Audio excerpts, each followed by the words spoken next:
especially coming off of a 3.5-year-old Yeah. 12 Pro Max. Have you loaded the beta on it yet or no? Of course he did. Of course he has. Good. Good. Is that I had that on my phone before I left work on Yeah. keynote day. Yeah, I have one device that doesn't have a Sequoia on it, and that's my workstation at home. The laptops have it on it, and everything have it else on is baited. I have it Yeah, on a Mac Mini I dedicate for beta testing. Yeah. Yeah, there's one device I don't have it on, and that is my HomePods, because getting it's them to HomePods. update to the beta is such a. There needed to be a HomePod OS with its own app, or a dedicated HomePod, because that is such a terrible experience. Yeah. Hey, And speaking of terrible experiences, hi Jeff. I know. This is the cross you bear. Hey, Oh, Chuck. glad I got here for that. Dave, will you please send me the link for the show notes? Because Yes, I can. Oh, wait. Is Got this it? episode 310? It is. Yep. Okay, never mind. I've got it. Overloaded. I was about to say the show notes all came on Monday. Yeah. Oh my God, there's so much to talk Well, about. I thought I had closed them on accident, and I didn't. What the hell did I do to that? I put these images like twice on here. Oh, I see what I did. I put in dumb headers. Dummy. Of course, now I lost that. You go, Gushu, you're good. Ben, I had something for you if I could find it on this machine. Oh, darn. Oh, I just got notification I'm going to have a very, very good September. Yeah. That's great.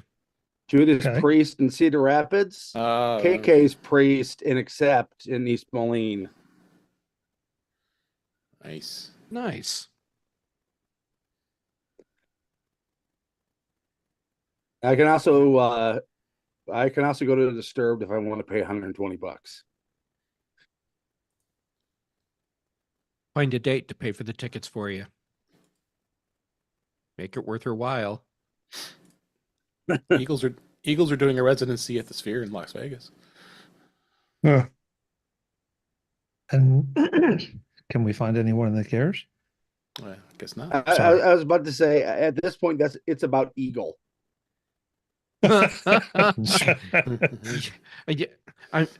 Ben, I was sitting here trying to figure out how to make the cover band joke, because at this point that's basically what it is. But you nailed it. Thank you. Open the door. So I know that we don't like to get into politics, but Oh, we're pre-show. I mean, it's your rule, Chuck. well, that's for my show. This is Dave's What, show. are you going to ask us shark or battery? No, It's pre-show. We're okay. but I finally found a candidate I can get behind. Put it in the chat.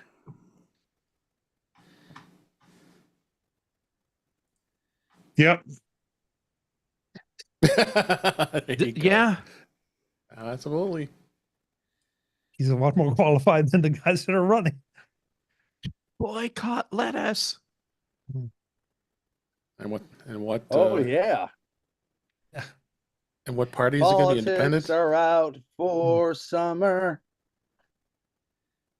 He's running as an independent, I assume. If I recall the lyrics correctly, I believe it's the Wild Party. Okay. I love the first line of the article. Alice Cooper has launched his latest campaign for president of the United States. Done it before. He'll do it He again. wants to be elected. Well, in the next paragraph, Jeff, at 76 years old, Cooper would be the youngster among current candidates. For Biden That is true. Wow. What does that say? Excuse me, guys. I gotta get the I chat. gotta clean up all my windows. I have way too much stuff open. There's way too much to talk about.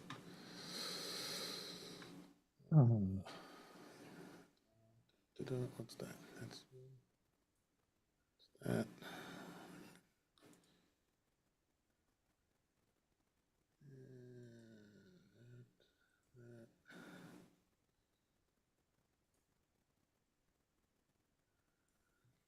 Here.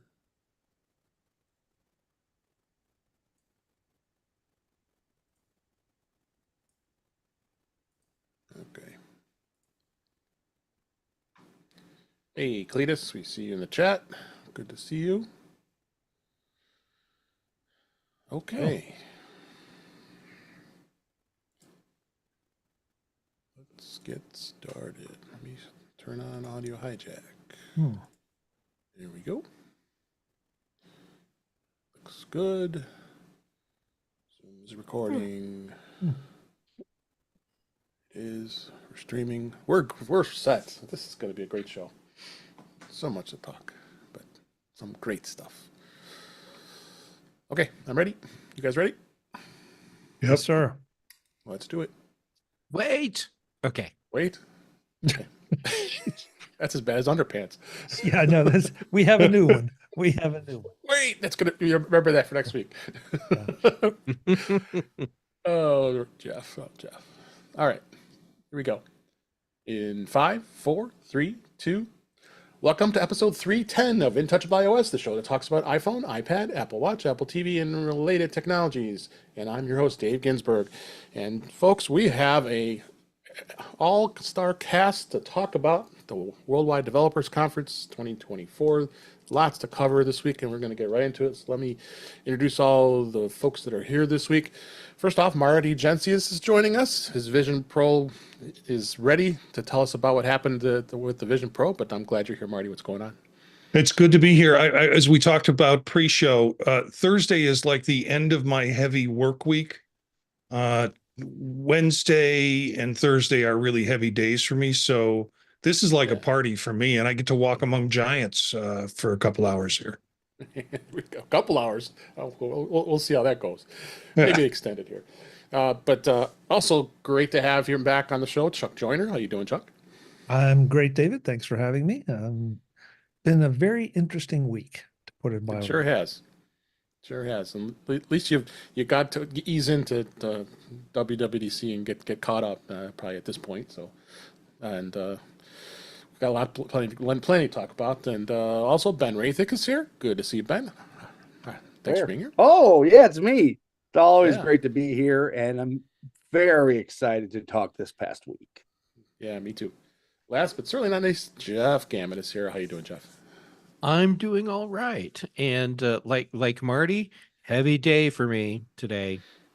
Yeah. Started off the day with the big show, and then had a bunch of stuff, and went right from that into Context Machine. Wrapped that up, Nice. and no kidding, wrapped that up. Refilled my water bottles, sat back down, and here I am. Well, I'm so glad you're here for sure. What a trooper. What So- a trooper. You are a trooper, and I appreciate it, you being here. So we're just going to go right into it here because let's face it, there's a lot to talk about. As everybody knows, I would hope, WWDC 2024, the announcements, the keynote occurred on Monday of this past week, and lots of amazing announcements, lots of great things. And what we're really going to do is we're going to just cover some of the bullet point topics of what really was what stood out. As we all know, it was iOS 18, iPad OS 18, we had tvOS 18, watchOS 11, and Vision Pro and Vision OS. So we'll get some good feedback from Marty on that in a little bit here. But I want to let's talk about the keynote itself. I found it to be just a lot of fun. The intro was probably one of the best intros I can remember of date. What they did with all the team with Air Force One, Craig Federighi going on the plane, and he gets the cruise together, and they're gonna skydive down to Apple Park. And what the best classic thing was is when he put his helmet on, it was his Air Force helmet. It was perfectly shaped like his hair. I thought was absolutely fabulous. And the other great cool thing was Phil Schiller was, of course, we know as a pilot.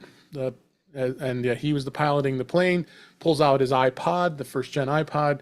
The best thing was to see the patches on his, and I didn't notice until after the patches is on his jacket. It says Apple Park Jump Team, and then there are the airdrops. That's the team with the skull with the skull and bones with WWDC on it. So I thought that was a lot of fun to see that. Did you all enjoy that? Because I sure did.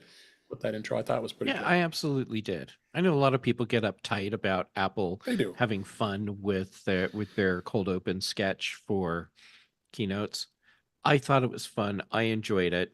It's okay, Apple. You can have fun, and the haters are gonna hate. Just keep having Yeah. fun. Absolutely. So I liked it Go better than most Yeah. of the ones that I've seen. But what's coming out afterwards, and I've mentioned this, outside of this venue, there are all these Easter eggs in it.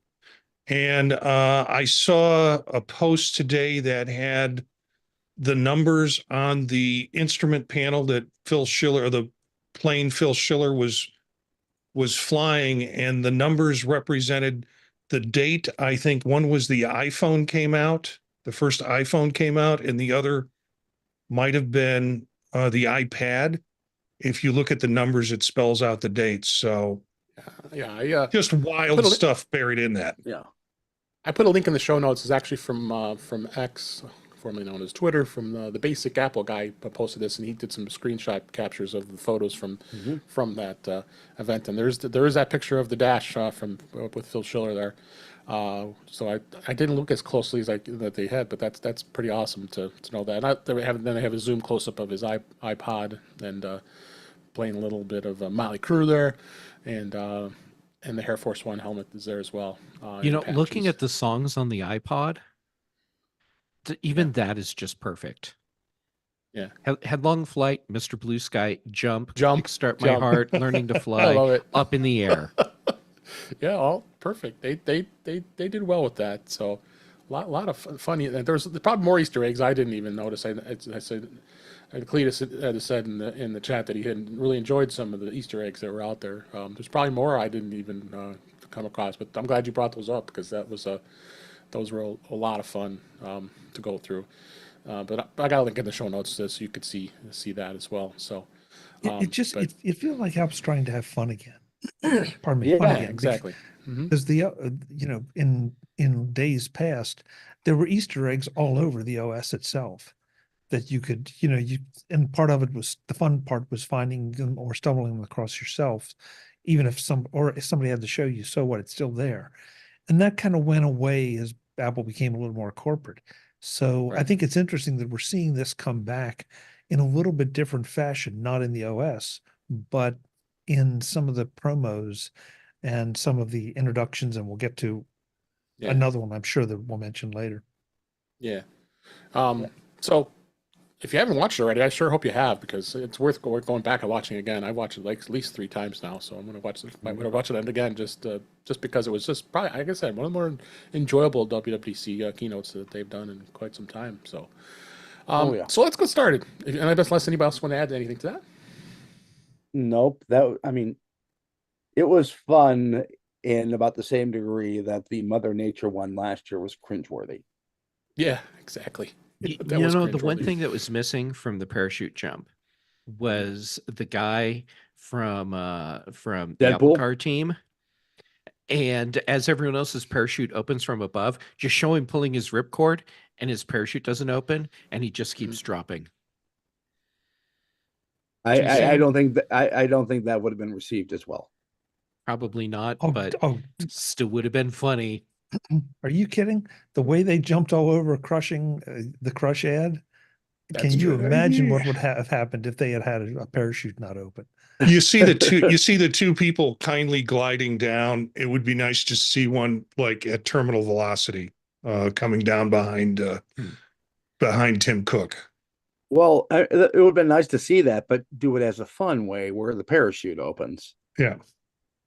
Or crashing through a window, Hint, hint. Yeah. Landing on the roof of a car. Yeah, for sure. So, so let's jump right into it. I'm going to go kind of in the order that they as the announcements came through. I want to start with Vision OS and Vision Pro. I'm glad we have Marty here since he is a Vision Pro owner, and I'm assuming you've already installed the beta on the Vision Pro, or have you hold back? No, I installed it. All right. And Why would I even you question know, that? well, but it gives me an excuse to buy a second one that's not running the beta. No, I Of installed course, it. I'm as taking one the does. taking the risk. It took me a while to get on. I had to do a clean install because I went down wow. a pathway with 1.2 that, and other people were reporting this too. So I went ahead and did a clean install on it. But lots of great stuff in it. There have been some arguments from some of the other talking heads that this should not be a 2.0. It should be a point, like a 0.3 or something like that. I think it had enough in it to justify a 2.0. And even if it didn't, I think from a marketing strategy, they had to say this is a 2.0 upgrade. Yeah. The one that I'm spending the most time with is the converting the 2D photos into 3D photos and checking which ones you can do it with, because there are some that I've tried that it doesn't work with, and then comparing it to other 3D photo generators that are inside as apps within Vision Pro. And it does such an excellent job of creating spatial photography out of your 2D photos. Again, there are some that don't work. And I can't quite figure out if it's the formatting of what's been loaded or why it doesn't seem to work, but It's a that is beta. really impressive. Could be the beta. Yeah. I mean, it could just be the beta, Yeah. Oh but yeah. It could. It's beta 1, so yeah, it could be. it's really impressive in what it can do with photos. And then you can turn them into panoramas, which blow them up even more in your face.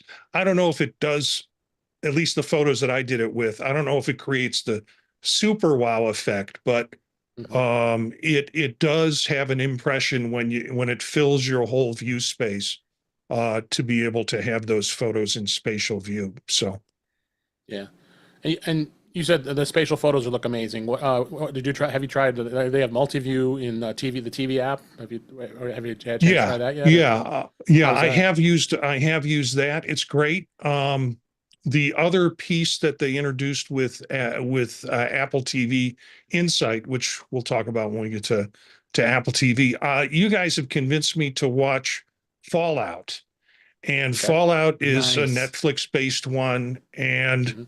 I really got addicted to that little window in the upper right that you can click on and get who's on the show right now, who are the actors, and get background and data on it through that. And I imagine that Insight will perform the same way with through Apple TV and also through Apple Vision Pro. So Yeah. yeah, the multi-view, I've done that with games. It's great.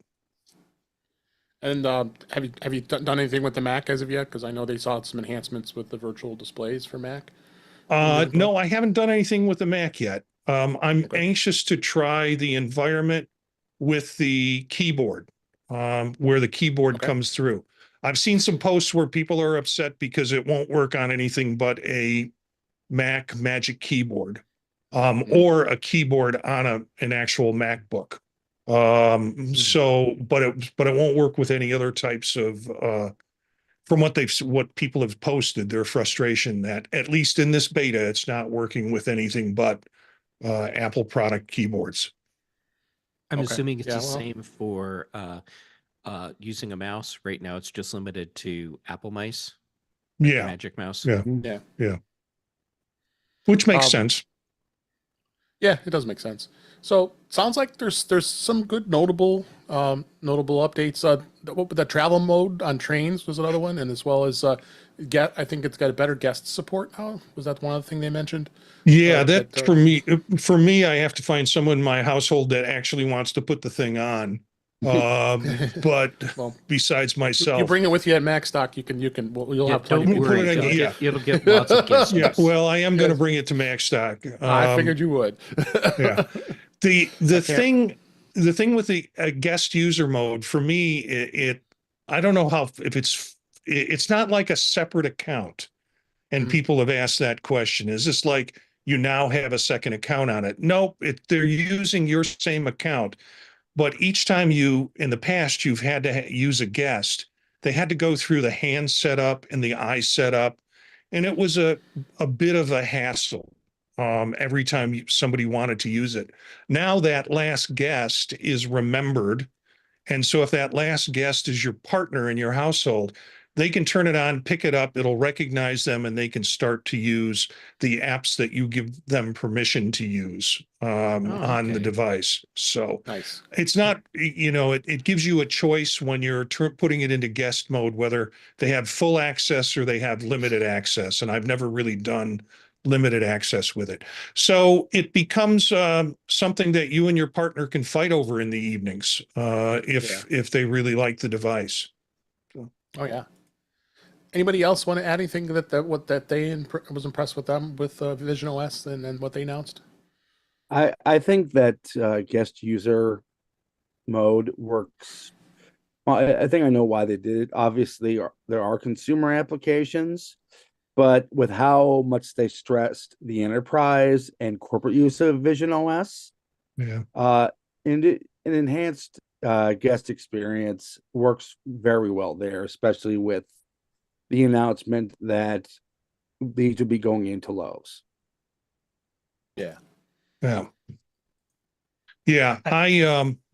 Go ahead. I'm sorry. No, I was going to say I'm terrified to go in now to an Apple store and see if they're going to do a demo of the screen mirroring for your Mac with that huge massive wall to wall screen, because I'm afraid that will push me over the edge into the purchasing column. Yeah. Yeah. Well, I I mean, would say go in and get your demo now because the wall to wall screen is not available till later this year. He did the demo So- originally. So Yeah, there's still time. Yeah. Yeah, I've done that, and it was already impressive enough. And between that and you and Eric talking about it, it's like I really should be looking at this. If that kicks over, that may just do me in. Also, Chuck, Yeah, thanks, Ben. He pulled the credit card out. Yeah. Hey, Dave, The- there's. Oh, sorry, Marty, go ahead. I'm sorry, I'm jumping on you, Jeff. That's good. There was something that was an announcement that seems like a little thing, but to users, it's going to be a big thing. And that is the simple hand gesture that you can get Mhm. to the control center, or you can get to your home page, depending on if your hand is flat and open up and you touch. You actually don't touch, you just leave it open, and then a little button appears floating above your fingers, and you squeeze, and that button clicks, and the home page shows up, or you turn it over and you start to move your fingers together. And first you get the temperature and battery setting. And then if you tap it, it turns into the control center. Those movements typically to get to home, you still can reach up, touch the crown, and it would bring the home up. So, and the control center was, you would have to look up to the top, generate a little icon or an arrow that pointed down, then tap, bring it down, and then tap again to get into the control center. So this removes a lot of steps that are involved for users to get them to probably the two most crucial kinds of places they want to go when they have the Vision Pro on.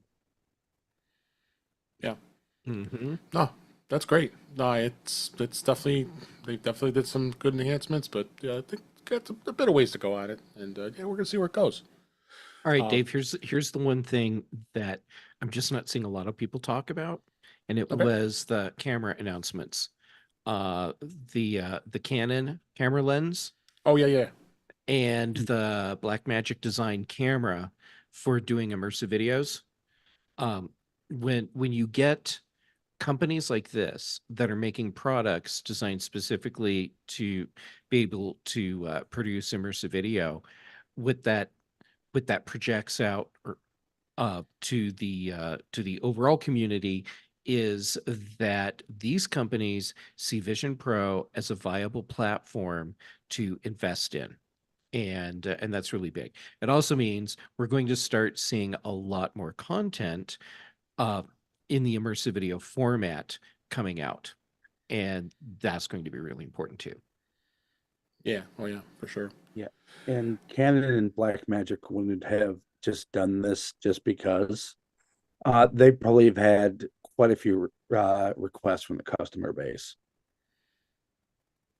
Yeah. Yeah, I'm sure. Yeah, you would think.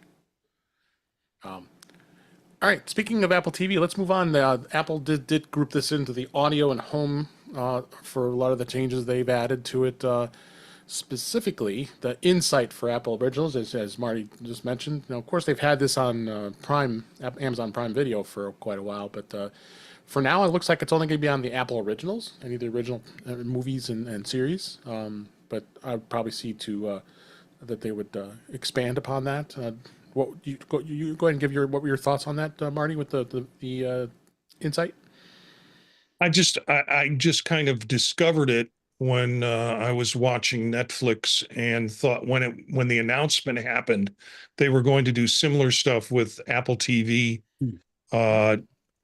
programs. I thought, this is what I want. I mean, this is a piece that I want, because otherwise I'm opening up a separate window. I'm in Vision Pro, looking at IMDb and trying to figure it out while I'm also trying to watch a show. I will tell you that I have gotten a new love and appreciation for Apple TV Plus, because the Vision Pro really kind of drives you into looking at content, and there's a lot of great content on there. There is, and they did. Tim Cook did talk about Apple TV Plus, and there was. It's 5 years old. I can't believe it. I remember when we all remember when it was introduced, and boy, they really knocked it out of the park with some of the originals, and of course, Ted Lasso was the big starter of it all, and a lot of the other programs. It was an interesting thing on Apple TV Plus. It was the ranking of original programs over the last 3 years that they put this graphic here, and Apple TV Plus was number one all 3 years. I mean, you had in 2023, Peacock was number two, Max was number three, and went all the way down. Hulu was number 8. So I mean, Apple TV Plus obviously is knocking out the park with its highest rated original programs, and I think all of us have said plenty times that the content is pretty amazing, right? Mm-hmm. Yeah. It is. And I don't think that you really realize how much of it is there until you see a sizzle reel like that, or you go back and scroll through Apple TV Plus. And then you start to realize just, wow, that was a great show. And yeah, I remember that. I think it has something to do with the fact that we're looking at 6 or 8 episode seasons, that maybe Right. we don't get quite as invested over time. And of course, then there's always the binge factor, where something is so good that you just can't wait for the next one. And then you run through the whole series, and then you're done until there's a season 2, if there's a season 2 or season 3. So I think there are a lot of different factors here that are causing us to miss just how good Apple TV Plus is. Oh yeah, for sure. It just, I need to watch more of the content. I'm bad. I'm falling way behind on some of the great content it's got. But What a yeah, great I've problem enjoyed to it. have. There's so much Yes. great content that you can't even see all of it. Yeah. But I mean, if you want a kind of an idea of how good it is, over the past year and a half, when I was on the Mac show, and well, the big show too, but we quite frequently would talk TV programs. How many of those were Apple TV Plus? The majority of Quite a them? few. Yeah, the Yeah. majority of them. Quite a few of them. Mm-hmm. So real quick, we'll just go to a couple other notable features that they announced on the audio and home side of things. You now have on-device Siri on the Apple TV. There is an API for personalized spatial audio, and they did in putting in voice isolation on the AirPods Pro. I believe it's AirPods Pro 2. and really enhancements with dialogue for on TVs and speakers and Bluetooth speakers and devices. When you mute, they put the subtitles automatically turn on. I think that was kind of cool.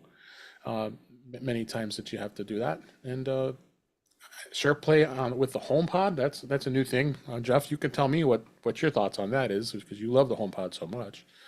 You know, I do have that very dysfunctional relationship with do. the HomePod, because it sounds great, and when it does what it's supposed to, it's really nice. But at the same time, When what dumpster fire do we have to live with?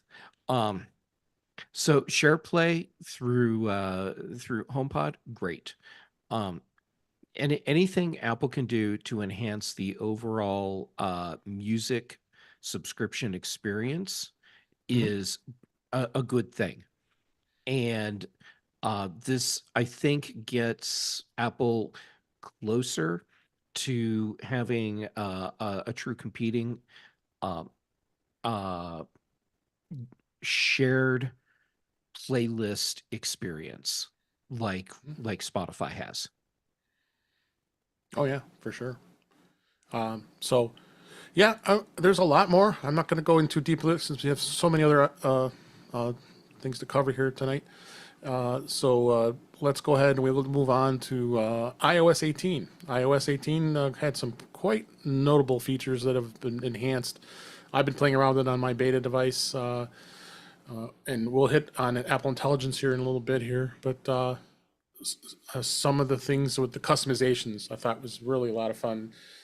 Jeff and I had the pleasure of being at the Mac and Tech Apple user group that we worked with the folks there and did some demos, and that was a lot of fun showing them this feature, and everybody really got. Dave, thanks really for being there with me. Oh yeah, absolutely.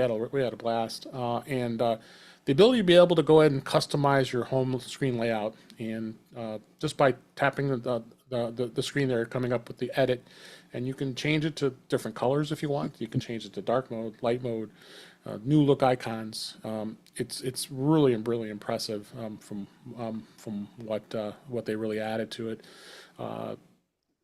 Ben and Marty, I know you have beta, I know, and have you been playing around with it? You think you've been enjoying that? I've been trying to discover things. To be honest, I got to actually playing with the control center, and was really impressed with what I could add into it, how I could manage stuff. Then that brought me back to look at Focus, and I've been playing with Focus, which there weren't any major changes in that, but noticed that was connected with my control center. I've so far enjoyed the control center. The problem I'll have, and I always have when new issues come out or new apps come out or new software comes out, is I still have that old muscle memory. So if I want to go to something, I forget that it's there in this new place and instead go back to the old place to get it. So I'm going to have to really mentally focus on training myself to jump to the control center first to be able to get the full benefits out of it. Started playing around with Jamoji only to find out that it's really, although there's an article in The Verge about it, about how to use it, and then later in the article they say, but it's not on the beta yet, for those of you with the developer betas. So I'll have to wait for that to be able to play with it. Yeah, I mean, Jamoji, basically what that was you had, instead of Memoji, which we introduced last year, and being able to have a set Memoji of you, and you got to customize it based on how Apple did it. You could do you could set it up yourself, and they did show a bit of a demo on during the keynote. But yeah, you're right; it's not in the beta just yet. So, and that's a lot of these features are probably going to be at that point. So, I don't think it's actually going to be in any of the betas. Right, it's going to probably be after until after the public release. Yeah. So they're still working on that. So, as you mentioned, the control center customization I think is amazing. It's you now finally can basically customize it any way you'd like and not have to go into that list, turn them on, turn them off. You go right into the control center and go in and add it right on the fly, right from the control center. So you have a lot more full control. versus how you did it in the past. We currently do now in iOS 17, where you just go into the settings and go to the list and you just take it off or put it on. Now you can customize it and put it anywhere you want, anywhere on the screen.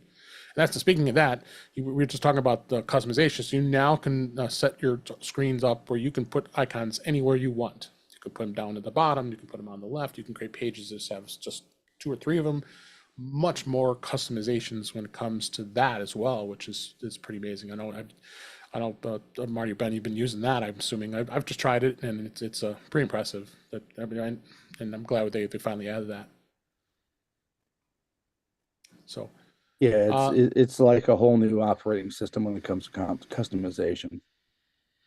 Yeah. Oh yeah, absolutely. In iMessage, again, I'm not going to hit everything. We're going to have so much to cover in the next couple weeks here. So, but iMessage, notably the text effects that jump at you, which was really cool. The emoji tapbacks were kind of cool.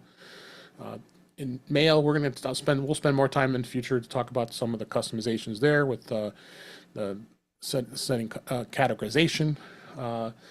Other big feature that was announced was being able to have locked and hidden apps. So I think I heard a news story. Someone gave an example. It's like, yeah, now you can hide your apps from your wife and put it in that hidden apps, put a Face ID on it, and they'll never know you have that app installed on your phone. I'm like, okay. That's so weird. I was thinking, oh great, I can take my banking apps and Right. lock them and hide them just for added security. For security. Yeah. Not like Mhm. hide them from wife or whatever. Yeah. Wow. Yeah. What's like? This is I Apple. do, Let's, and I do, let's it's wreck your yeah. relationship. Yeah. So Yeah, if I've you're tried in it. a relationship where you feel it's necessary to hide apps from your partner, then you need You to got a problem. evaluate your life. Yeah, exactly. Jeff, I think you're being a little naive. Mhm. Oh, wait a minute. Doesn't Apple, Maybe this is the why I'm App not Store married. prevent us from putting those kinds of apps on the device in the first place? I mean, don't they kind of prevent those nasty little apps in their App Store anyways? They do. You Well, can make a web app. You could make a web app. You could download things to download dating apps notes document. iPhone, Yeah, right? a dating app could get you in trouble. Yeah. Mhm. So And Yeah. here I Yes. was just thinking, more protection for my banking apps. Great. Yeah. Yeah. Chuck, you're right. no, I'm you know what? naive. You're right on with that. I think that's a Jeff- great idea.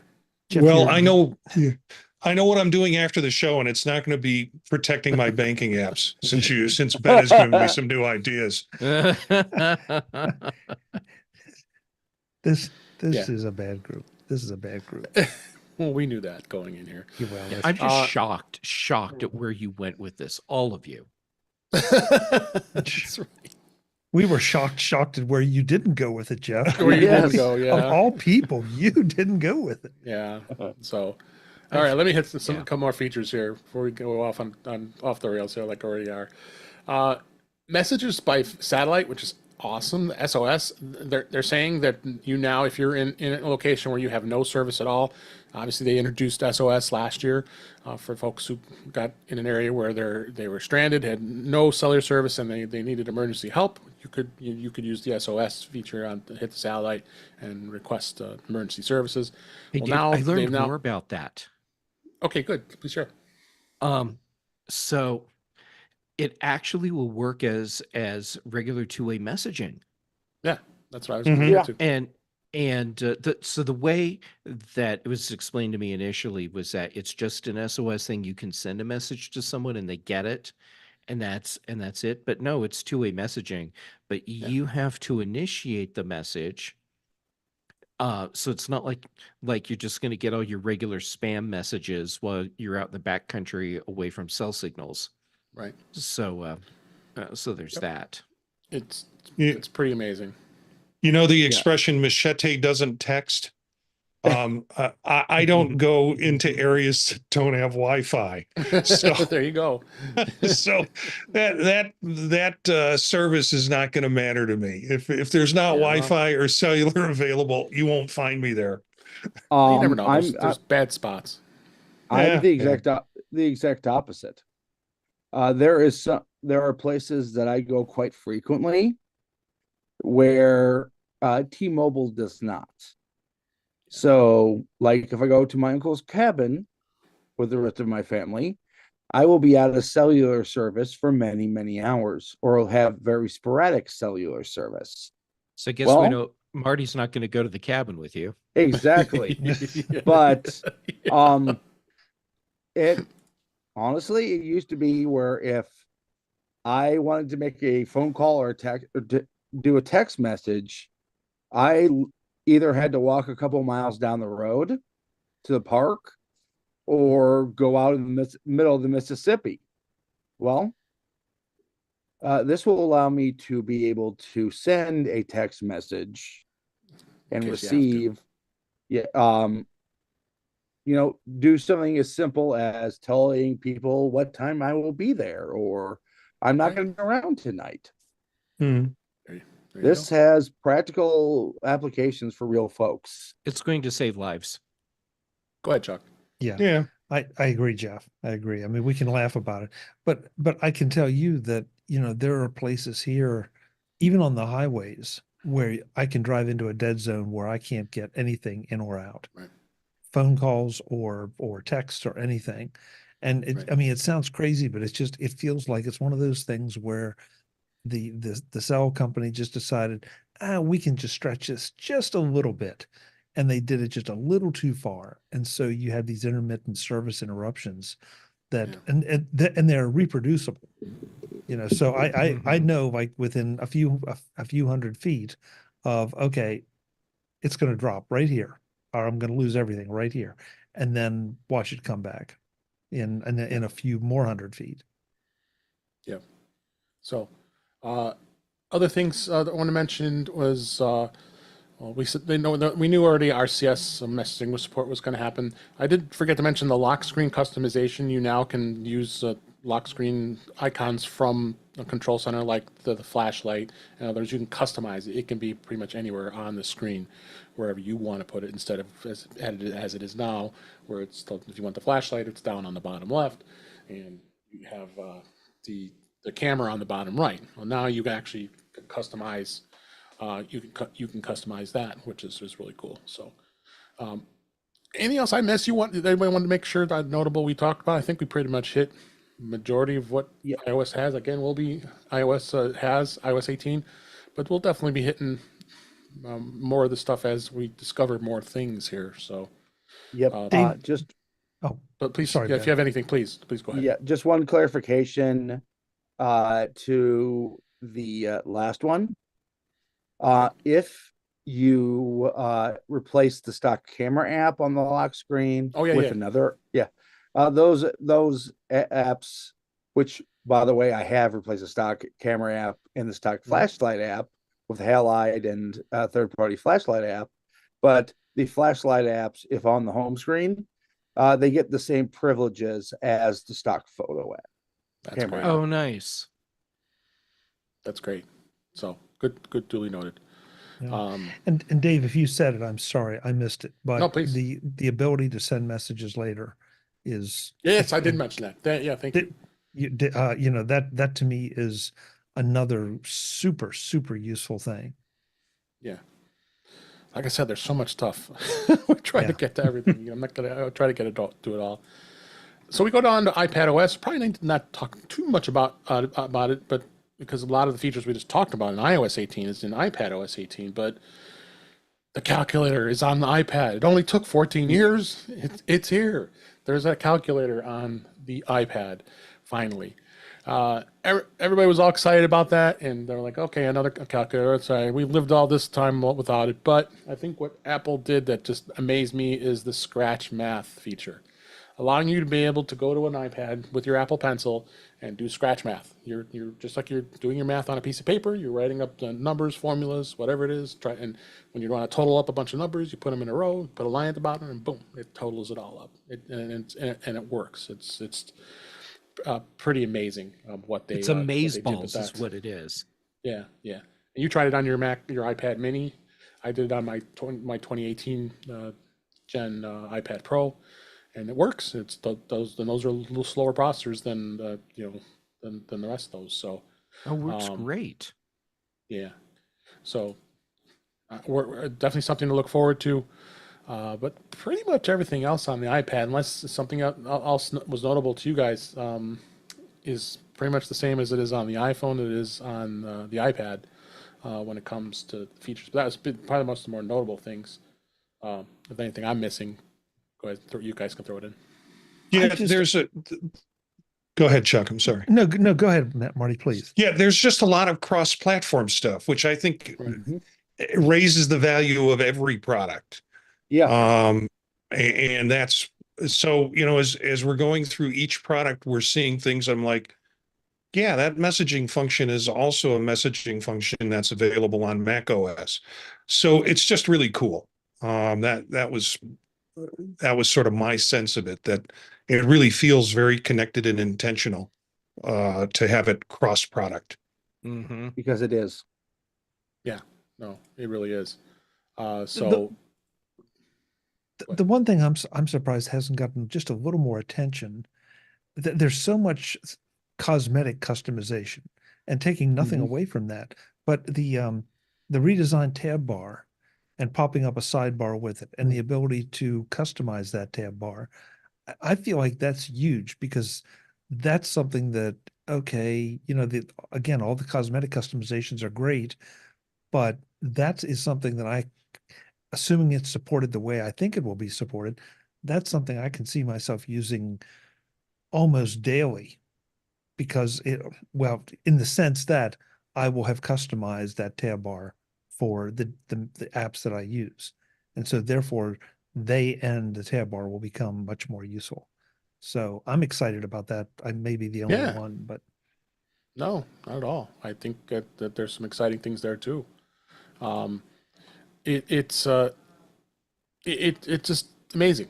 It really is amazing what they've done with these with these OSs so far, and gained a lot of great things in here. So yeah, I'm definitely excited about where that's going to be coming as well. We're going to touch a little bit on Mac OS, Mac OS Sequoia, and a lot of other features are in there. I'm gonna hit notably, and I didn't hit it on the other OSs, but I will talk about it in a minute here. What stands out to me the most is the iPhone mirroring. I'm just blown away how this is.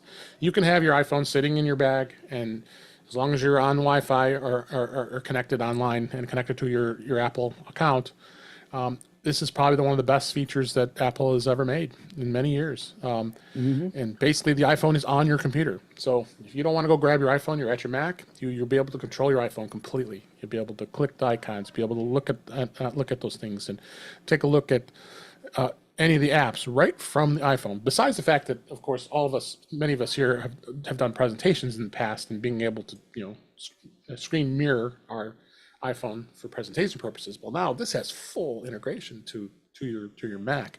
So that feature alone on Mac OS Sequoia really stood out to me. Anybody else disagree with me on that? No. Oh, it's a huge thing. The thing that stood out most for me in that announcement was the fact that you can have content on your iPhone or your Mac and just drag and drop. Drag and So, drop, like if you're yeah. working on a document on one device, but there's content that needs to be in it on the other device, just drag it from where it is into the document, and that's it. It's done. Yeah. Yeah. Yeah, absolutely. Anything else you guys notable of Mac OS that stood out to you? The tiling piece, I think, is probably going to Sherlock some apps, but the tiling function is going to be valuable, I think, to a lot of users when they realize they can just pull things over and they kind of lock into a space. Yeah, Yeah. For sure. I mean, go ahead. Obviously, this is something that Windows has had for a while, but it's something that works and something that's functional. So I'm glad they did it. Mm-hmm. I'm I'll have wondering a- how it, oh, I'm wondering how it's going to work on multi-screen though. I mean, I'm working off of two screens here and how they will divvy that up in that process. So Yeah, I'm betting that's not going to be as elegant as we want, considering Apple has pulled out multi-screen features over the years.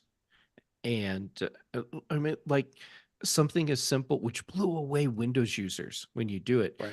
Take a window and move it so it's half on one screen, half on the other. And there are Hmm. legit situations where you'd want to do that. You can't do that anymore. So Yep. the limited multi-screen support we're seeing now on Mac OS does have me wondering just how elegant that will be. Yeah. But Jeff, is this, do you think this could be another case of the baseline feature, let's call it, is built into the OS, and then if you want more advanced features like multiple screens or whatever, that you're going to be looking for one of those third-party solutions that may be partially Sherlock but not completely? Maybe, but I'm not sure there are any windowing tools for the Mac out there that let you do what you used to be able to do with Windows on multiple displays. Well, not the crossover, but I believe the one I'm using is Moom, and I can do some Mhm. interesting things with Moom. You're right. Mhm. You can't do that crossover, but you can do some other really interesting things that are not just interesting, but also very useful. So, Um, yeah, the whole idea of Sherlocking something like Moom, I don't think that's going to happen because, well, and you already hit on this. There are things that you can do in Apple's provided tools that give you functionality. And if you need more, that's where the third party opportunities come in. Right. And so tools like Moom, which do more than what Apple offers, will continue, hopefully, to thrive because the user base that relies on tools like Moom now is not the user base that would be fine with just what Apple will offer. yeah, and it may enlighten people as to how useful some of those utilities can be. Since it's already built Mhm. in, you'll get a little taste of it and think, wow, if it only could do this, and then you look at Moom and say, yeah, it can. Yeah. Mhm. Dave, I want to point out Apple Pay on third-party Mhm. browsers. Yeah, please do. Please do. I think that's really important as we we see people who have different preferences in browsers for various reasons. And the ability, though, to have Apple Pay in all of those, or at least the ones that will be supported. And I haven't been real clear on this as to whether it's just completely automatic or whether it's only certain browsers. But the idea that now I will be able to use Apple Pay, whether I'm using Vivaldi, Safari's, Firefox, whatever, I think that's just super convenient because now I won't have to think about if I'm visiting a website and, oh, am I visiting it in the right in the right browser, Safari, Mhm. to be able to use Apple Pay. Yeah, no, I agree with you 100% on that. And if anything, they're enhancing another service with Apple Pay by providing that access when it comes to that. So, but the other thing I wanted to hit too is we didn't talk about is the new Passwords app. Passwords app is pretty amazing, I must say. They really have, and that's been the talk is, wow, Apple came up with this new Passwords app. It's very, very similar to LastPass and Bitwarden and 1Password. Can those apps be Sherlocked? Well, if LastPass was, I probably wouldn't complain, but but 1Password I think still has some useful things, and we talked about this, Jeff, as far as password managers goes, and we demonstrated a little bit with the Apple use group the other night too, and yeah, it's a very robust new version for Apple to have come up with this. I mean, they had it just as integration in the previous OSs, but now you've got a straight out application. Give us your thoughts on this password app, Jeff. I think it's great. I'm glad it's there. And it is a huge improvement over trying to rely on keychain access. Yeah. It's I think very user friendly. And I like that it even has an easy way to see which passwords might be compromised. Um, it syncs across all your devices and has Windows support as well. So you can have the same password database across all your platforms. I think it's great. And as far as Sherlocking, one password or definitely not. Um, it's not gonna Sherlock Bitwarden. LastPass, well, like you, if they got Sherlocked, I wouldn't feel too bad, but it's not even going to happen there. Mhm. No, well, People forget that the Apple ecosystem isn't the only ecosystem when it comes to apps like this. Right. The big money for products like 1Password does not come from us, the individual users. It comes from enterprise customers. So if we Yeah. all walked away today, it's not Yeah. going to kill Agile Bits. it's a blip. And also, there's the Windows user base that relies on 1Password as well. So Yeah. individual Mac users make up a small percentage of Agile Bits customer base. They're going to be fine. And in addition to that, I have at this point way too much invested in 1Password to be able to easily switch, especially with the passkeys. Mm-hmm. This is about giving, I mean, to use Apple parlance, this is password management for the rest of us. Absolutely. Yes, that's exactly it. And like you, Ben, I am heavily invested in 1Password. I have a lot more than passwords in 1Password. Yeah. Yeah. And Jeff, you took it right out of my mouth. That's something that, right, and as far as I know, and I haven't seen, I have not installed any betas. I don't do betas. But until Apple expands that to be able to store some of the things that 1Password does, it's not going to replace it. It will supplement it, but I don't think it's going to replace it. And Mm-hmm. Jeff, you brought up the Windows users thing. I mean, I know I've recommended 1Password to a number of people, past and present, because it is cross-platform. So they may work on a Windows machine at work, but a Mac at home, and or an iPad or an iPhone. And so once you stick something in 1Password, and if you have it installed on all those other devices, you've got all your updated passwords and information at your fingertips. So I agree. I don't think 1Password's going anywhere. Not a LastPass user. Somebody else may be able to comment on whether LastPass does something similar, or they have features that would prevent them from being Sherlock. Oh, LastPass has features that go beyond what Apple's password app does, just like Bitwarden does. Okay. that said, LastPass also has a bit of a interesting track record of late, to say the least. That is the nicest way I have heard anyone put that, Ben. Yeah. We're going to run Ben for office. Ben, I'll vote for you. Yes. Uh, On my platform will just be spending all your money to get me top of the line MacBook Pros. that This Mac and the Mac OS runs on an iPad. Ben Yes. will our benevolent overlord. Ben, you Yeah. could be Alice Cooper's running mate. There you go. You know, Chuck, you're so close. You were so close to getting it. Alice can be Ben's running mate. Well, okay. Yeah, it just. Yeah. Okay. All right. Oh, I'm going to derail that. And Sorry, Dave. No, that's okay. Let's go to the chat at youtube.com/intouchwithios. Thanks for Guy and Brian and Cletus, and good to see you, Brett, and I'm sure many others are out there. And had a couple comments here about passwords. Brett, I agree with you. He says Apple passwords. Apple never Sherlock a third-party app. It is completely cross-platform. Agreed. And Guy said that I for one welcome our new Apple password manager. And Cletus says actually, guys, it's a good thing that Apple brings passwords to be more current. I agree with you there on that, Cletus, as well. So some good comments. You could be joining us in the chat. We're usually recording live on Thursdays at 8 p.m. Eastern Time, 5 p.m. Pacific. Come join us live.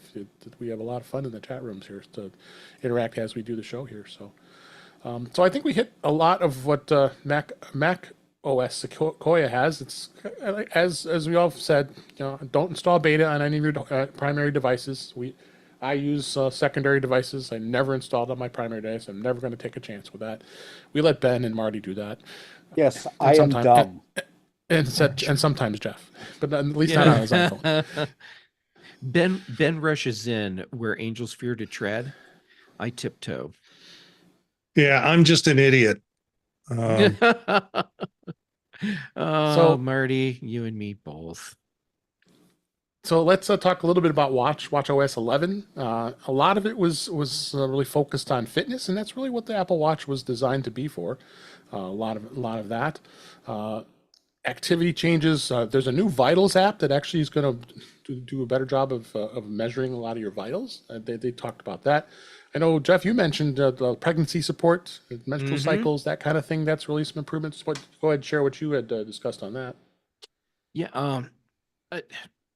Not having pregnancy tracking as part of the menstrual cycle tracking seemed like a huge omission for me because it's all part of the same system. And you need to be able to track all of it to have really useful information. So now you can. And it's yet another instance that reinforces to me that Apple actually has women on the developer teams for these projects, and they listen to them. Yeah. It's got turn-by-turn navigations they've added. Translate app is now working on the Apple Watch, which is great. That's an easy way to get that. There's an API now. You're actually going to be able to double tap because it was double tap to change menus. You're going to be actually going to potentially maybe get even more extended access from the developers because there's now an API available for that. They have interactive widgets which they've added, which is pretty neat. Yeah, I think that there was a lot of good Don't things. forget that was check-in. That's a huge thing. Yeah, go ahead and share that. So we got check-in in iOS 17. Yeah, 17. So you could let your friends or family know when you're leaving a location, and it would let them know if you made it home safely or if you didn't. And now that's a feature on Apple Watch, which I think is great because now, well, first, if you have a cellular Apple Watch, you don't even need to have your iPhone with you to be able to do this. But it also gives you a way to discreetly send a check-in message. And for some people in some situations, that might actually be really important to be able to discreetly send that message. Another example of women being on the developer teams and Apple listening to them. Yeah, absolutely. So yeah, we've got some good stuff with Apple Watch, but I left the best for last, and that's what Apple did too. It was kind of a one more thing. This is Apple Intelligence, or AI. There was just a tremendous amount of discussion about this, and I think some people are worried about privacy and a lot of the other things that they've had. But just notably, I'll give some of the notable things that's going to be added in Apple Intelligence. You're going to get some writing tools. You're going to be able to generate images, orchestrate actions. You're going to have some personal context. But the big thing is it's going to be private cloud compute. So it's processed on device. So it stays secure. It has very good security. You are going to have an image playground to be able to play around with and do images. They have a thing called Image Wand, which is out there. That's going to be able to do this. Again, all these features we aren't even being able to do this in betas right now. So this is all new stuff that Apple just announced. They're still working through it. You have just a tremendous amount of things that you can do with AI. One of the big surprising announcements that they had was that not surprising, I guess, because we pretty much knew, especially since Sam Altman was announced that he was at the keynote. on Monday. So they were partnering up with ChatGPT and OpenAI to give users the option. That's a keyword, option, to use it. So it is ChatGPT support. So you're able to ask ChatGPT for something if they're not getting the answers that's meeting your needs, but it's an opt-in. You aren't going to be stuck having to do it. So be aware of that. We'll hit all these, get some comments here just a sec here. I just want to make sure I just kind of get through some of these features. With the Siri, you're going to be able to type to Siri smarter. You'll have in-app actions, and then it does learn over time. So that was the other big stressing factor that they talked about, is Siri is going to get smarter. We hope.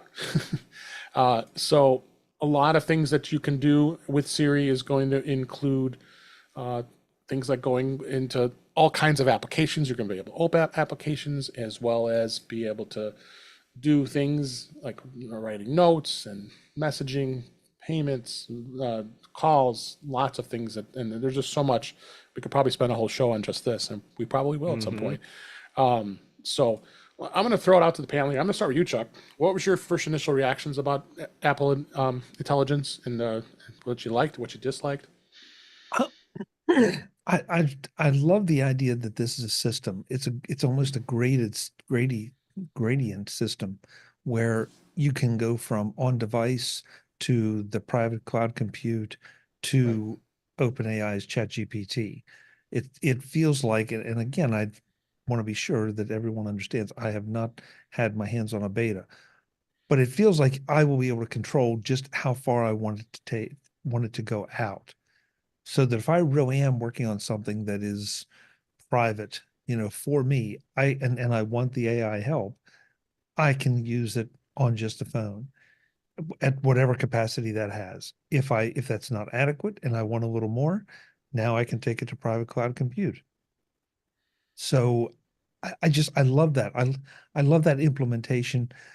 I can't believe nobody's ever thought about it up to this point. On the other hand, I'm not sure that anybody else has the hardware on their phone that the Apple hardware represents to be able to do those things on the phone.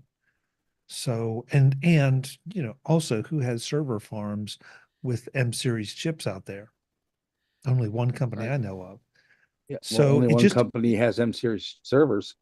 Yeah. So it just, and it feels like Apple really is playing to its strengths and the unique assets that it has, and then folding it in as part of the product mix, but also not cutting themselves off from the idea that, hey, somebody else may have something that's better for now or for a little while or in the future, whether that be ChatGPT or one of the other large language models.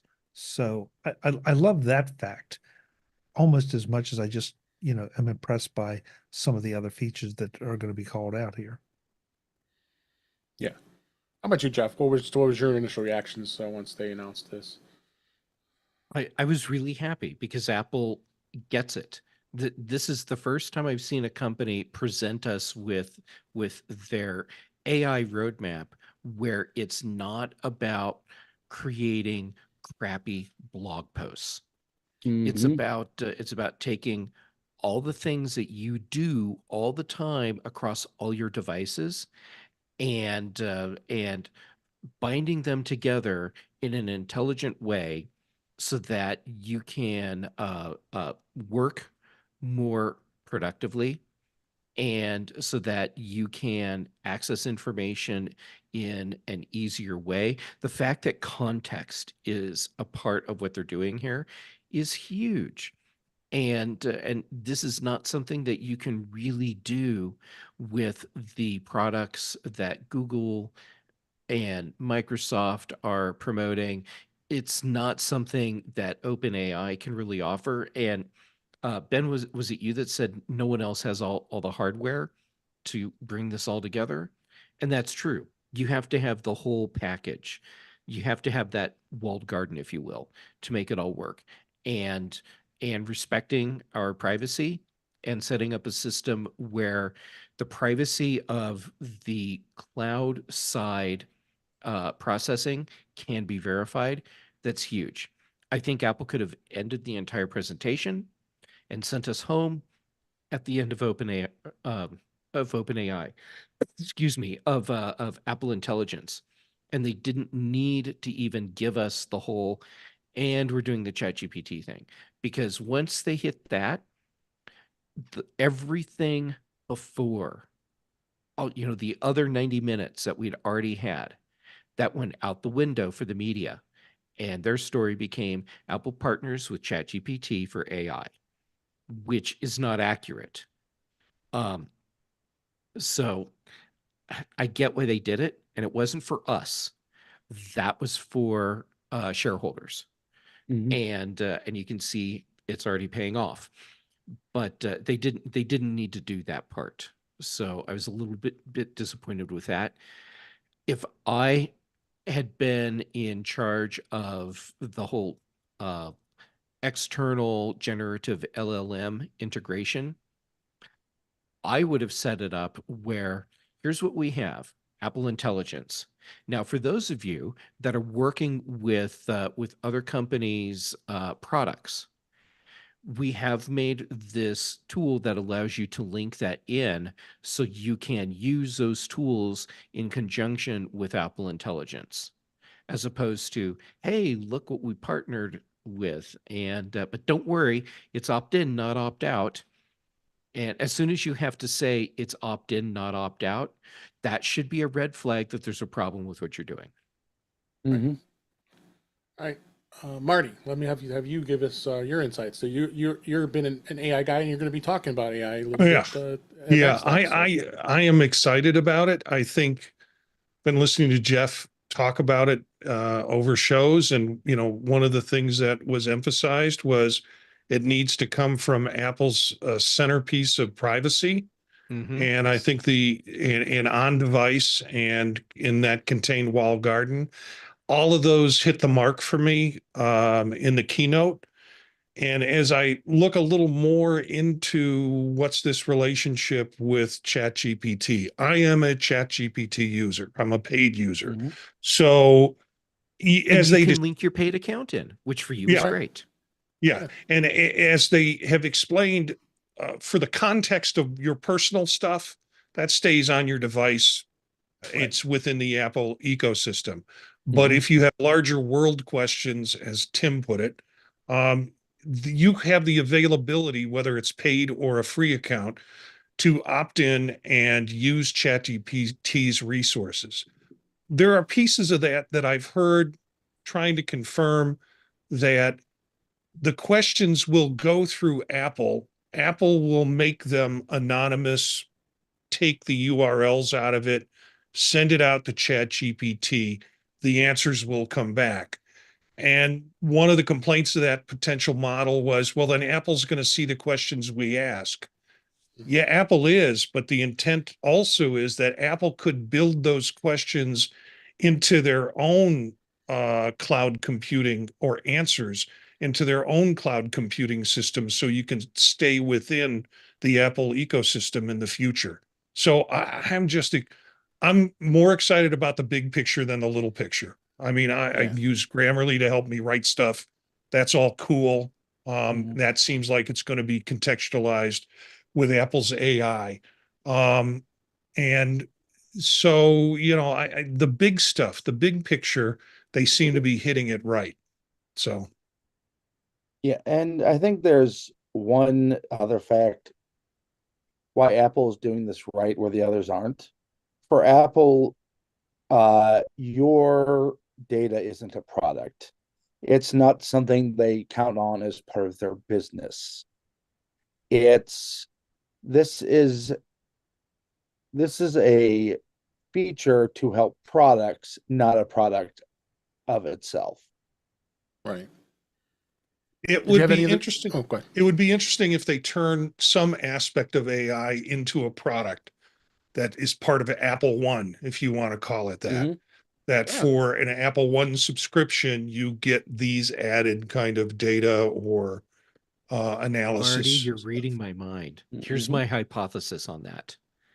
Okay, so the ChatGPT partnership, the OpenAI partnership, is from Apple's perspective, short term, just like their partnership with Google for all the map data for the Maps app was not going to be a permanent thing either. And when Apple had built up everything to the point where they felt like they could fly on their own, then they cut out Google Maps from their map product. I think when Apple feels like they've reached the point where they don't need to rely on external generative models for what Tim calls the big world questions, then they will cut those services out or maybe switch it to the thing where it's an option you can add it in. Mhm. But Apple's version of that will become the bundled part of an Apple One subscription. So you The have key too the is core Apple Intelligence, but the bigger model part, that's the part you pay for. And the key to that too is ChatGPT, the partnership between Apple and OpenAI. They're not paying them anything. They're just a partner. It's getting ChatGPT out there even more with all the Apple users out there. So if anything, that's going to help them when it comes to this. So, but we could talk about this probably for a good hour by itself. There's just so much going on with this. None of us can try it right now. It's not going to be in the developer betas. It's not going to be in the public betas. We're probably not going to see this till later on in the fall, probably even after probably the iPhone 16 and the new products get released because of that. So meanwhile, we're noticing as us being investors in Apple, the stock price has gone way up since this announcement, way up. As we record this, it's trading at over $214 a share. It's gone up about almost $20 a share since these announcements on Monday. So obviously the investors are very impressed with this approach with Apple. Again, we stress that it's secure. That they've got their own proprietary system they came up with for privacy with their cloud servers out there. So everything is private. I know they gave some press to be able to actually find out how Apple's doing it and what they're doing to keep things secure. And they've got a good concept. And I don't see any other company like Microsoft, Google, Amazon, or anywhere near what Apple has done when it comes to the privacy of their customers. And this kind of proves it of what they did, because Tim Cook has been on a number of influencers' YouTube channels and been interviewed, and they continue to stress, and so is Craig Federighi and all the other on the Apple team, that privacy is of the utmost importance to Apple and for their customers. And I'm proud to hear that. I'm proud to be an Apple user, and most of us here are as well, because we're using a product that we feel safe using, and not have to be in a place that's it's a problem. So, anything else you guys wanted to add on AI or Apple's intelligence? Feel free to put something through here before we get close to wrapping up. When Siri gets smarter, Mhm. I'll bless the day. But we've heard Same. Siri. Yeah. We've heard Siri's going to get smart for a long time. So Yeah, we've heard a lot of promises, and a lot of them have not come to pass. Yeah, this seems promising, but you're right. We have to be skeptical about it because we've seen this before. This better not be I'm another hoping. Lucy with a football moment. Yeah, I'm hoping it is, but there's that small thing that it could possibly crash and burn, but we'll see. But you know what, David? I think it's worth saying here that Apple, we've heard a lot about Apple being behind. When you look at this, it feels like Apple is not behind. They're taking their time. They're doing the Apple thing in measured fashion, and they're not taking the cake out of the oven before it's pretty well baked, cooked, whatever it does in the oven. Yeah. It feels like everything else. We've talked on multiple shows about how Microsoft seems to be rushing, and we know X is rushing with theirs, Google's rushing with theirs because they feel like they're behind. Apple doesn't seem to have, pardon me, succumb to that pressure, and I think that's worth looking at. I personally, I'm willing to wait. I'll play with some of the others, but I'm willing to wait for something that I can really integrate into my workflow and have it feel A, useful, and B, secure. Not necessarily Agreed. in that order. Chuck, that is so spot on. And you make me feel like, at least for our listeners, I should clarify my position on the S Lady on the HomePod. I don't feel like Apple's behind. I feel like they have failed to make a reliable product. Mhm. And what I'm hoping is that when we get the updates, the public updates this fall, that Apple has improved the quality of their voice assistant to a level where I feel like it actually is a good product. Agreed. Yeah. All right. One thing I didn't hit is I never released mention, and I'm going to now, is compatibility to all this stuff. You're going to have limitations of what can be compatible to all the OSs here. So I'm going to kind of go through this list. I have a link in the show notes. It shows a nice long list and very, very concise list so you understand. Starting with iOS 18, very simple. Anything from the SE, the second gen and higher. So you start from the SE, second gen, and then the 10R and up. So any iPhone you have from the 10R, 10S, 10S Max, 11, 12, 13, 14, and of course 15 iOS is fully compatible to this, with limitations, of course. And we'll hit that in a minute here. iPadOS, they put some little more limitations. You've got the oldest is going to be in the 12.9 inch third generation or later. That's the 2018 model, and the iPad Pro 11 inch, which is the first generation or later. The Air is going to be the M2 and the third generation. The iPad, the basic iPad starts at the 7th generation and later, which that's fair because there's a lot of those out there. I think that's fair that they did that. And then the iPad Mini is the 5th generation and later. So, then in Mac OS, they're pretty generous with this. They did, the only one that really dropped was support for the 2018 MacBook Air, which will still run on Sonoma. But you have a 2017 iMac Pro, which is impressive to be that old. The Mac Mini, which would be 2018 and later, which tells you that the Mac OS Sequoia is going to run on Intel Mac still. Same thing with the MacBook Pro, 2018 and later. The standard iMac, which is 2019 and later. So pretty much all those newer iMacs. The MacBook Air was 2020 and later. The Mac Pro 2019 and later, and then the Mac Studio is 2022 and later. So they've got some pretty good support with Mac OS Sequoia for the most part. Now, Apple Intelligence, that's a whole nother story. You have to have an iPhone 15 Pro or Pro Max. It has the A17 Pro processor. That's it on the iPhone. So that, as far as that goes, that model will be available. And of course, when the new model gets released in September, October, the 16 more than likely will be covered. For iPad Pro, M1 and later, iPad Air, M1 and later, and you're seeing consistencies here. All the Macs is M1 and later, so every single Mac is covered by the M1 and later, and then of course you have the Mac Pro, which is an M2 Ultra. That's the only model in Pro that would work. Two more. We got the Watch OS. They're putting the end of the road on any Apple Watches beyond the SE second generation and the Series 6 and later. So you have if you have the Series 5 and older, you're out of luck. Watch OS is not going to be upgradable. And of course the Ultra, both Ultra models, the Ultra and the Ultra 2 are covered.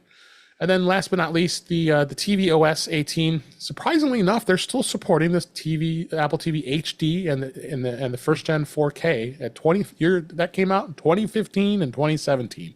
So both those models are still going to be supported in TV OS.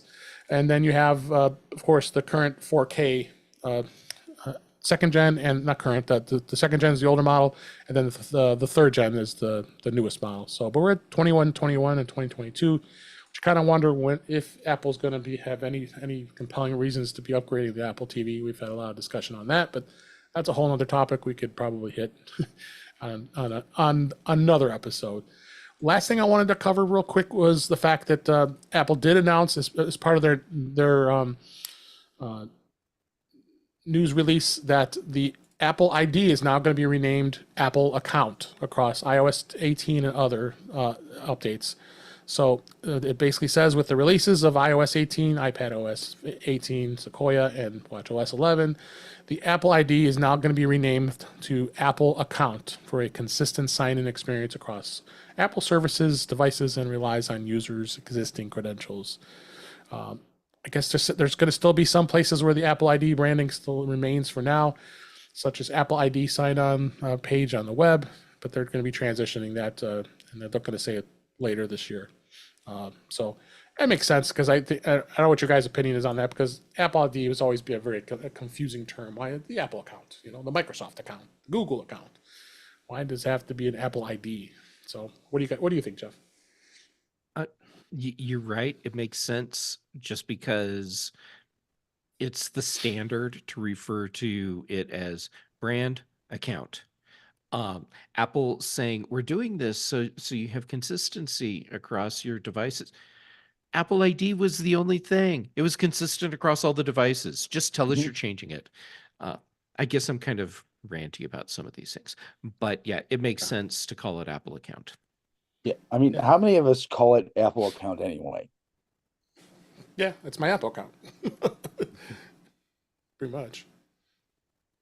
Yeah, I Any just thoughts, wish Jeff? I could pull one Apple ID into the other as like assumed Oh, and no parented. kidding.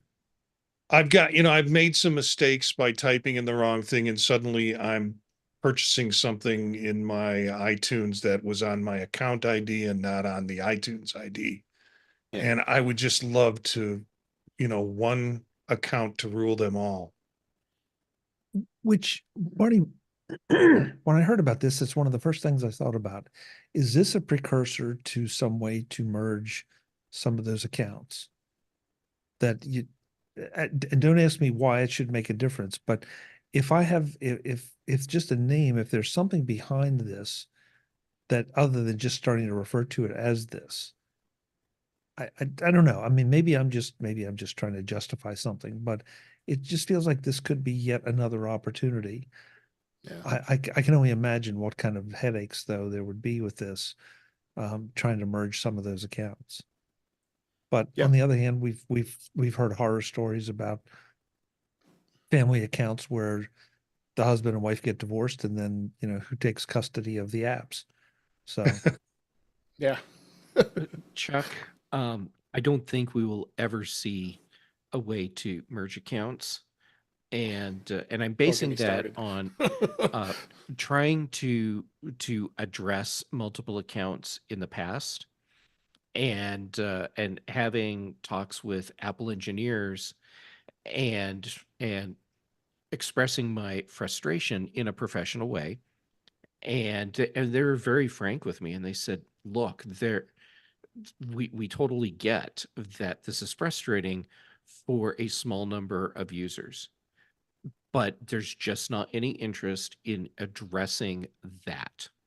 And in some cases, it would be super difficult to do.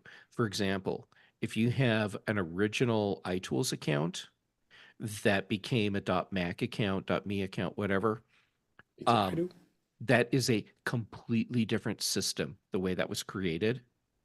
And they would have to engineer a totally new thing to figure out how to take those accounts and put them in with the modern accounts.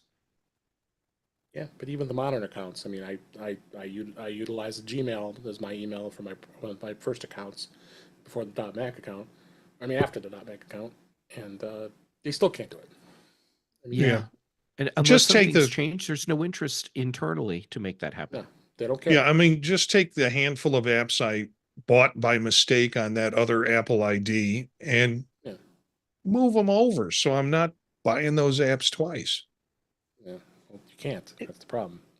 well, and look, this may be just a casualty of the fact that when all this started out, they were using one system, and it seemed like a great idea at the time, and then a better solution came along. Which one of us hasn't had that experience with software or systems or hardware or whatever that, okay, it was great at the time, but now it just doesn't pass muster. So Well, it would be and then- nice, but maybe they're just waiting frankly waiting for some of those folks to die out, and then everything will be nice and clean. That's I've now morbid, seen but how accurate. Yeah, it is accurate. I've now seen how it happens on the enterprise too, because when a company has to do a federation to get back their domain because an employee used an email for their personal use, and then they need to federate it, so it's part of their corporation only, and it's for their resources for anything on Apple. No problem doing that, because once they take it away, you can bring your other accounts over and merge them. There's never a problem with that, but they spend the time on that because that's an enterprise thing. So Mm-hmm. throw that as a caveat there. So, Hmm. All right, I think we covered a lot of great stuff this week. What a great show! I really appreciate all you guys being here. But before we go here, I want to make sure we still continue to mention MacStock. MacStock 8 is here. It's July 12th, 13th, and 14th, 2024. MacStock Conference and Expo is going to be with us. It's less than 30 days. I can't believe it. I have to look at I didn't pull the site up here. 28 days from recording this. Crazy. But all of us here, Ben's going to be there. I know it. We're gonna make him be there, and come see us. But we want to make sure everybody is there to come see us. This is going to be an absolutely amazing event. Marty's speaking. I'm speaking. Jeff is speaking. Chuck is speaking. Chuck's been doing the Road to MacStock. You're seeing more and more videos of some of the speakers, including yours truly and Jeff and Marty and all of us that are speaking on there as well. So you can find out more about the speakers. But come check it out. It's well worth it. Marty's going to be doing a workshop. That's a new thing for on the first day on the July 12th. There'll be 4 different speakers for the 90-minute productivity boosting workshops. I'm looking so forward to that. So there's 2 packages. You have the $3.99 package for the full 3 days, or if you're not want to go to the workshops and you can't make it, you want to do just for the 2 days, you can go $2.99. Both packages are great. We'd love to see you. And for being In Touch with iOS, a viewer and listener, you can use our offer code, which is all one word, In Touch with iOS, when you check out. And that's going to give you $30 off the ticket cost. That's for either package. So come see us. I know everybody here is looking forward to seeing each other. It's been a while, and we're going to have a lot of fun. And you'll be able to network, have a lot of fun with everybody. Get to meet new people, see people you've known before. It's just an absolute amazing experience. And this year we're at a great event at venue. It's the Holiday Inn. It's a convention center outside of Chicago in Crystal Lake, Illinois. And we had it at Woodstock last year, and we've had it in other places in that area in the past. So I think this is going to be a pretty amazing event, and we're going to be able to be all in one place. You don't have to be driving everywhere if you don't want to. So we're going to have a lot of fun. So please come check us out. MacStockConferenceandExpo.com is the website, and we hope to see you there. So with that, let's go ahead and wrap up for this week. That's a wrap for this week. Please send your comments, questions, and suggestions to our email address, which is feedback@intouchwithios.com. You can follow us on Mastodon at intouchwithios at techhangout.social. Support the show by buying me a coffee at intouchwithios.com/coffee. We would really appreciate it. You can become a patron of the show by going to patreon.com/intouchwithios. We have 2 tiers available to support the show. We would really appreciate it. Make sure you like, share, and subscribe so you're notified when we are live streaming, which is Thursday nights, 8 p.m. Eastern Time, 5 p.m. Pacific on our YouTube channel, which is youtube.com/intouchwithios. Again, a shout out to Brett and to Cletus and Brian. Webb made it in today. And Guy, really appreciate everybody being there. You can be with us and watch the show as we record it. So please join us. And you can be able to see those past live streams as well as listen to past shows. Visit In Touch with iOS magazine on Flipboard, where many of the topics we discuss are flipped in that magazine. The link is in our show notes. You can subscribe to the show in your favorite podcatcher, including Pocket Casts, Overcast, Apple Podcasts, many others, but just better yet, go to our website, intouchwithios.com, where all the links to all the ways to listen to us are on that website.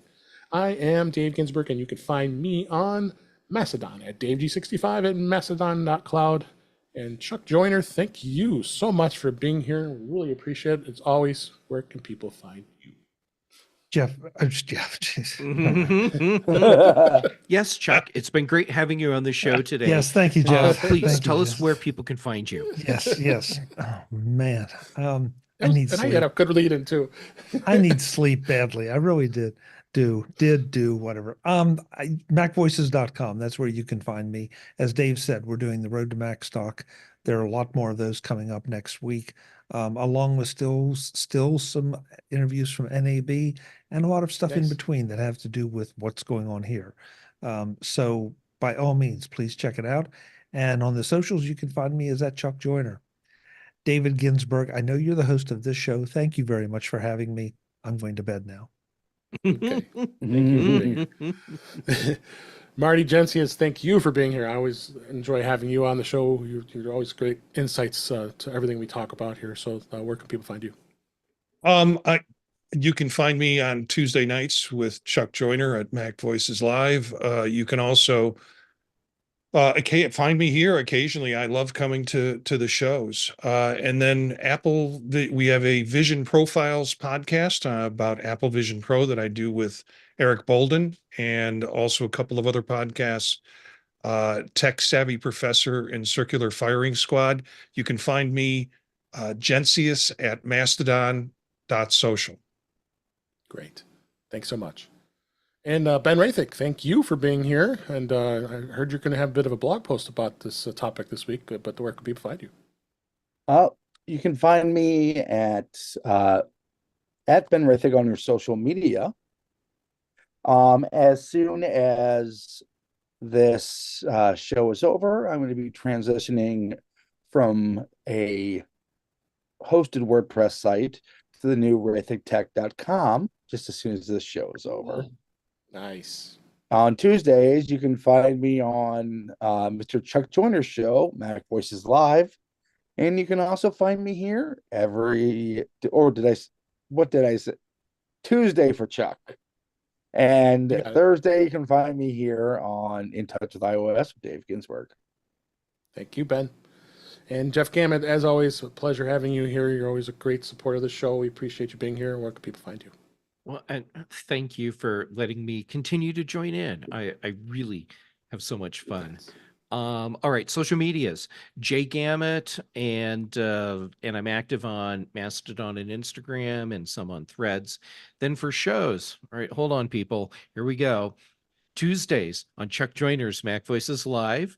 Thursdays on Dave Ginsburg's In Touch with iOS. Then on the British Tech Network.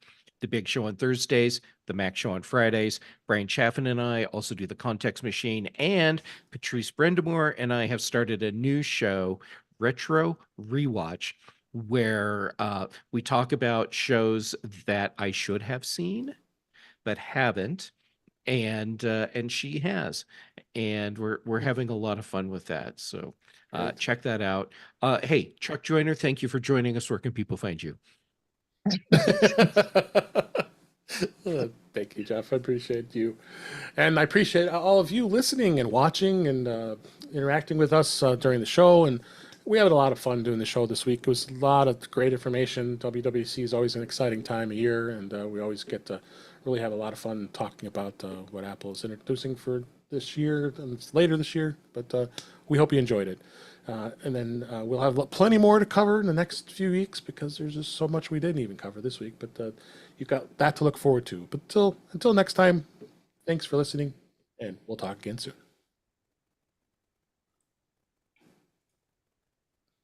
Great show, guys. Thank you so much. Chuck, you're so wonderfully tolerant of me, and I really appreciate that. I'm glad we're friends. He's trying to reparent you, Jeff, in a healthy way. And failing miserably, I might add. I am so high maintenance. Oh, God. I wish some of you would buy a Apple Vision Pro so I can have you on. I mean, we could have you on the show anyways, but it would be fun to have someone in the gang there. So you want to buy it for me? I'll be happy to do it. Yeah. I'm not that desperate. I didn't think so. I don't know, Marty. It's getting closer. Yeah, but I think Chuck's getting he might be on the edge. Yeah. It's pushing me. It really is.